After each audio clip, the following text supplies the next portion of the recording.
Hello everyone, এটা হচ্ছে কালী পুজোর পরের দিনের ব্লগ। রাহুল আজকে অফিস ছুটি করেছে আর আমার তো ছুটি।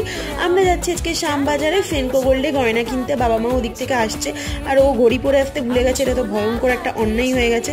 তো আমরা শ্যামবাজারের গলি দিয়ে ঘুরে আস্তে আস্তে চলে এলাম ফেনকো গোল্ডে। এখানেই রাহুলের চেনা জানা ছিল, তাই এখান থেকে এই জিনিসগুলো নেবো ভেবেছিলাম। প্রথমে এই ডেলিভারি পারপাস একটা চেন দেখলাম, অ্যান্ড তারপর রাহুলদের বাড়ি থেকে যে আয়স্ত আংটি চোকার চেন সবকটাই দেওয়া হবে, এই সবকটাই আমরা পছন্দ করে ফাইনাল করে নিলাম। অ্যান্ড তারপরে রাহুলের আংটিটা আমরা দেখছিলাম, যেটা আমার বাবা মা রাহুলকে দেবে।